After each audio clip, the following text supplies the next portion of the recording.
once a day that I would pray for you. I'd go and misbehave just so you'd notice too. Sneaking looks up and down from across the room. And damn, what a hell of a view. I feel good, you look great, I like you. Alright, so good day. Happy fishing. Mga ka-angler, ka-fishing. Mga nagpi-fishing dyan ngayon. At very lucky kayo at ako hindi.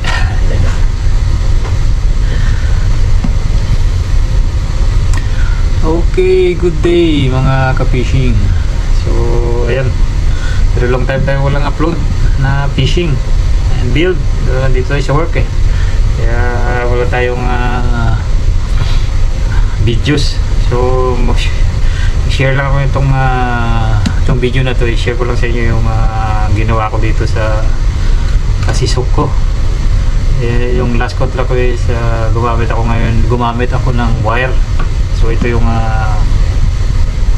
ginamit ko nung last contract ko, at kasi yung time na nag-fishing ako dito yung assist cord na ganitong klase na Kevlar type na cord is hindi kaya, napuputol. So ngayon is wire itong ginamit ko. Gumawa ko ng wire. Ayan. Gusto ko itong share sa inyo kung gusto nyo gayahin sa mga fishing yun na pwede naman siya dito sa mga ganitong klase na maganda pa rin ang laro niya sa baba at very effective naman. Mayroon akong mga videos na clips ko dyan sa tutorial kong ito ang aking video. So ganito lang naman siya, very simple naman, kaya lang gusto ko lang i-share sa inyo paano ko siya ginawa. Ayan, and then may mga crystalline. Ayan, depende sa inyo kung anong design ang gawin nyo. Ayan, itong maliit, ayan o. Ayan lang siya kasimple. Depende sa haba ng inyong jig. Basta hindi lang siya magkaabot, okay na yan. Okay yan, ang plain yan. Then plus solid ring. Solid ring ito, may solid ring kagaya nito. Solid ring to split ring pupunta dito sa kanyang eye. Okay, dito lalagyan natin to. So tabi natin muna to. Yan ating giging lalagyan natin ng asisok ito. Okay, 80 grams na panong brad ko. Nabili ko to kay China Fishing Store. 80 grams na pass jig. So ito yung hook. Ayan.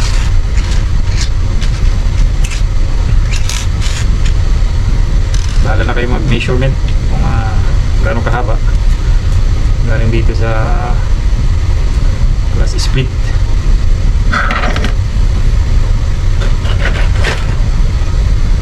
Split ring, solid ring. Hindi sa inyo kung ilapit nyo o tamang distansya lang dito. Bali ganyan yung magiging setup ko.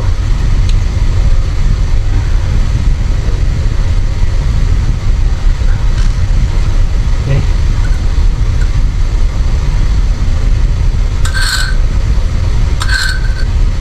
Okay. Ito sa split ring, solid ring, and then wire. So, yung wire natin is ganito kahaba. Ito magiging niya. Okay. Yan yung Ayan, papakita ko sa inyo kung paano ko tinali dito. Then bibend natin hanggang dito sa split ring na to. Okay. Ito hanggang dito. Okay. Tantayin nyo na lang. Yan natin i-bend.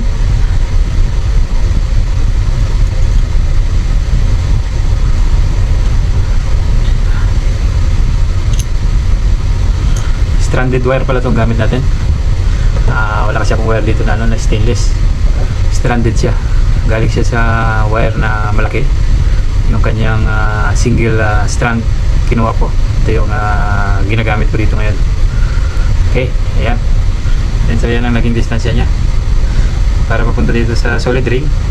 Depende sa inyo yung distansya niya dito kung anong bahala na kayo. Pero sa akin yan effective naman sa kanyang distansya. Depende sa inyong preference. Okay, yan yung niya. So puputol tayo dito. Putulin ko dito sa area nito.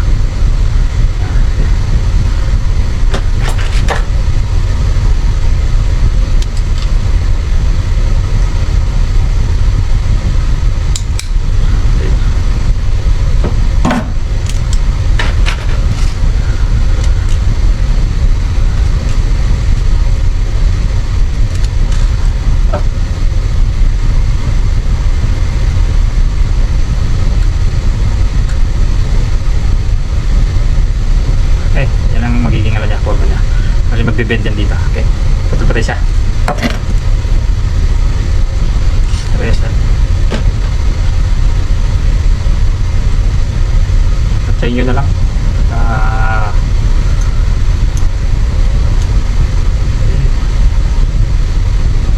Ito yung kabalang konti. Medyo may allowance. Support na ba?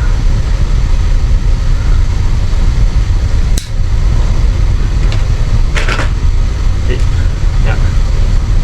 Talin natin ngayon. Ito yung para dito sa kabila. Okay. So yan. Ngayon ito, i-bend na dito ng maliit. Ang part na to, mag-bend tayo. Ito yung parang lock nya. Lock nya yan. Okay. Yan. Tibay naman siya. Humila naman ng, ng sailfish. Hindi naman nabigo sa ating sa ating hinilang sailfish. Okay, ayan siya. Ayan. May bend siya ng konti. Ayan, may bend siya ng konti dito. Ayan, ikabit natin. Okay, solid ring. Solid ring. Okay, ayan sa loob. Ayan, lagay natin dito ngayon. Baliktad tayo, pabaliktad. Ayan. Hindi siya good sa mga newbie, pero sa mga dyan, sa mga hindi natin wala ng tali para mamadali na natin wala akong vice, so mano-mano tayo. Yan. Okay. Put nyo dito. Okay.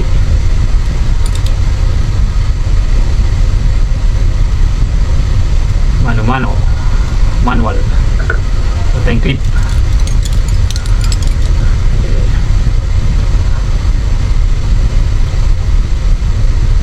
Dito naliitan ko ng content, pero okay naman yan. Okay pa rin yan. Papatong pa rin siya. Then natin ngayon ibibend natin ito. Ibibend natin. Ito yung lock.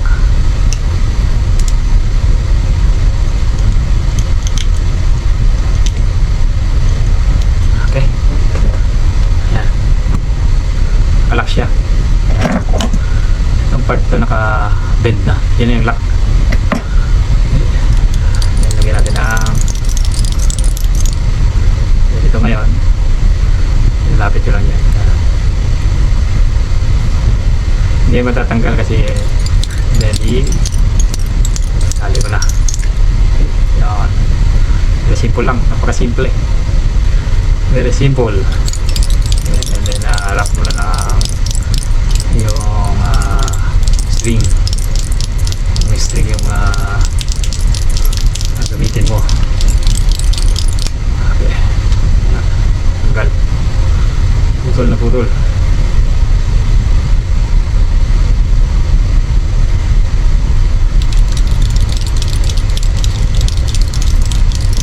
Okay, matibay na yan. Yan pa lang matibay na.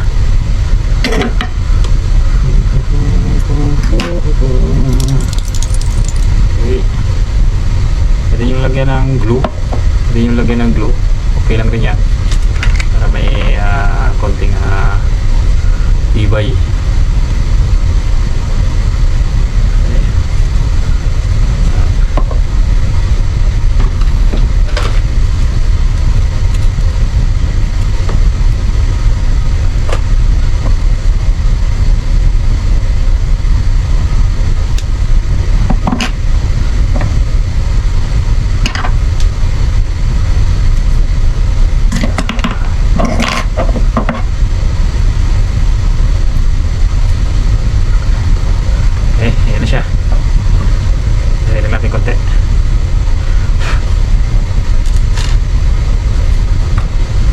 Gamit tayo ng orange para dito sa ating and then white. Para natin ng konti. Tamang amount lang. Small amount para hindi naman yung pampalo lang naman ito. track, additional attraction. Yung iba nga walang walang ganito. In Philippines lang talagang solid ang mga gawa ng mga Pilipino. Okay, kaya lang kadami, okay na siguro yan. Depende sa inyo pa rin kung gaano karami, sa inyong preference pa rin. Okay,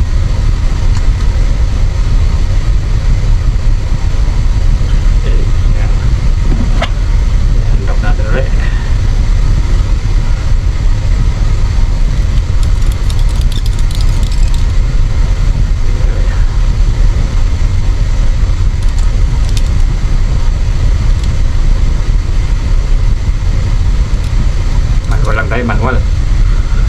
Manual lang yan. Okay, then twist punta doon. Yan siya. Okay, alright. Okay, yan siya. Then let's put natin ito, kahit isa lang pwede na, isang piraso lang, dublein lang naman natin. One pieces.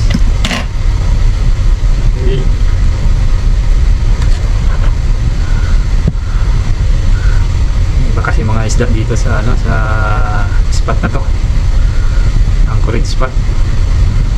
Antayin nyo lang siya, even na hindi akong pantay. Alright, okay na sa inyo yan. Alright, okay na sa akin yan.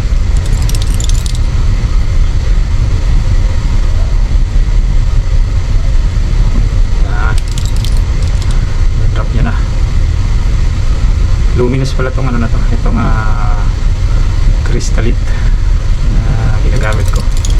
Mamaya try natin mamaya. Okay, manual lang, manual. Alright,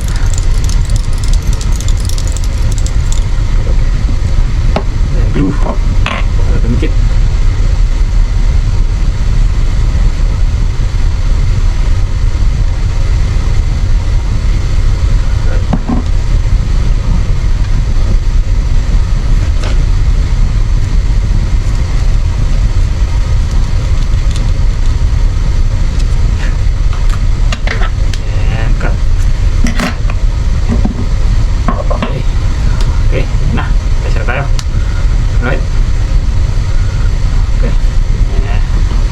Dry lang natin na konti.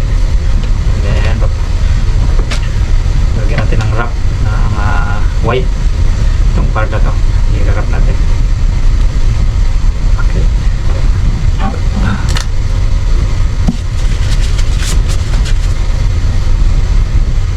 wala na lang natin ng wala kasi akong string na white, so lagyan natin itong luminous din to, luminous na string. Okay. Mas maganda kasi yung white sa combination ng orange, then parang eye nya red pa rin, kaya lang pagka nag siya milalim. Ito kasi luminous yung niya. Okay, so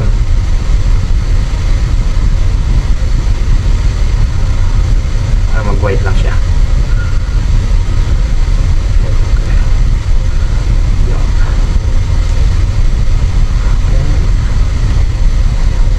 White and red color.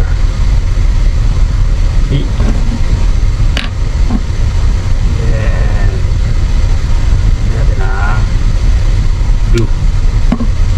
Blue.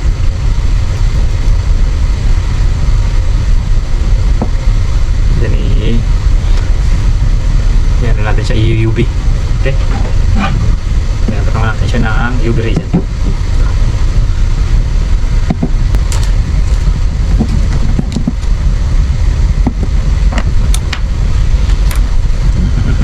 Natin itong yung resin.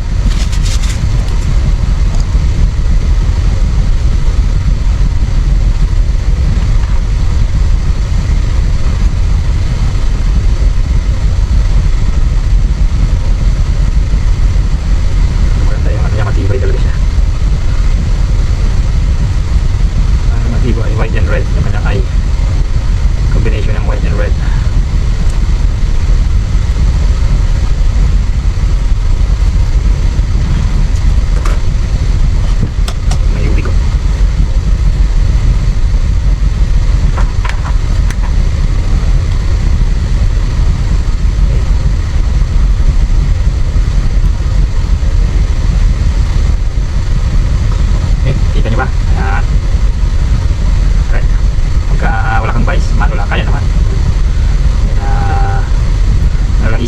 white kasi ito. Pero mas maganda kung may brace ka dahil mas madali mo siyang tulian. Sabi, lagyan ng yan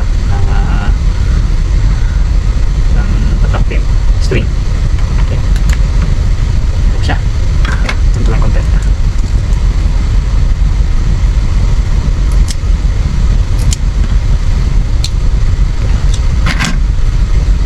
Another one. Natin.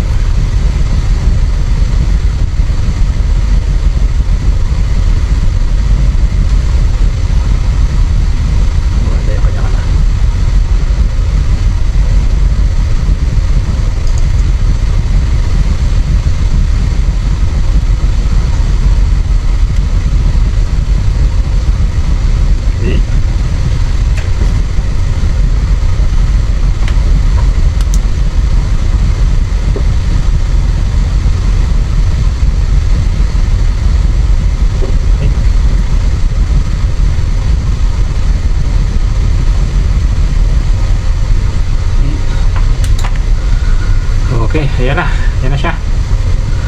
Alright, nakaisa na tayo. Itong trim nyo na lang, depende sa nyo. Cut lang natin dito.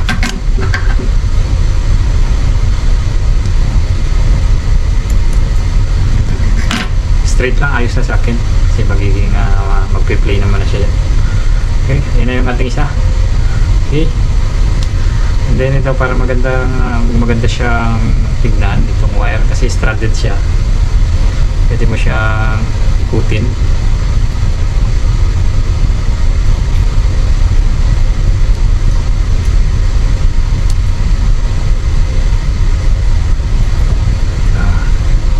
Yan ang magiging forma niya. Okay. Alright. Ayan ang finished product ng isa. Nahook natin.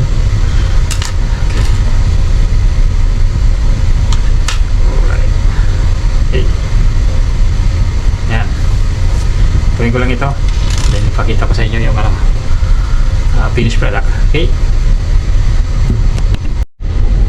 Okay, so ayan, tapos natin yung ating wire assist hook.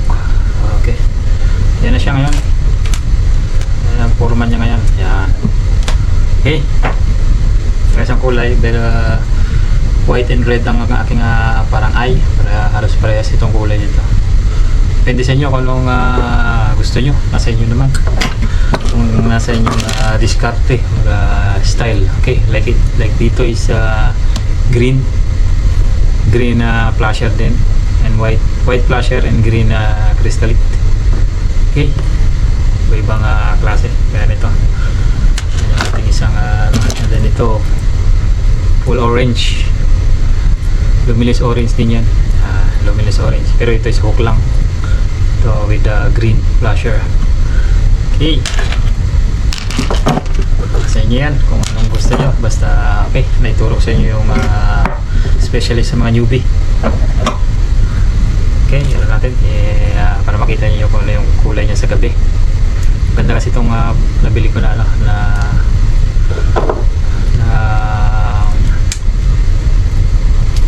matrack crystalite.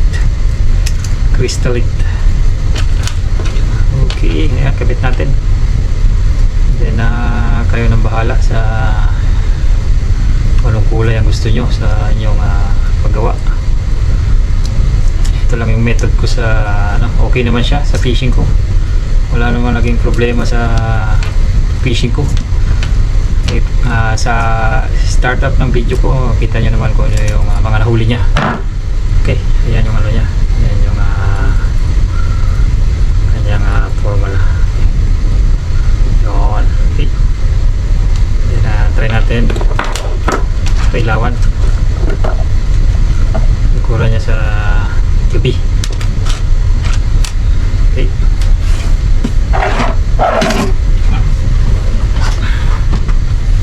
Okay, ilawan natin.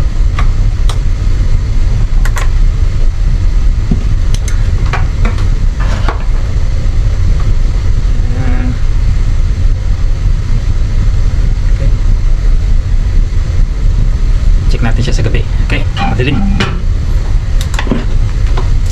Okay. Alright.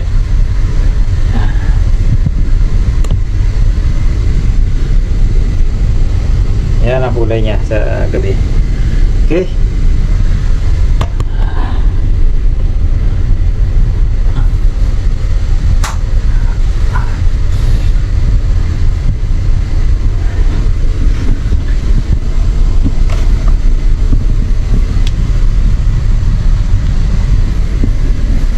Okay. Thank you very much sa mga nanonood. Sana nakakuha kayo ng tips sa wire assist cord. Wire assist hooks for your jigging lure. Okay. Thank you very much. See you next time.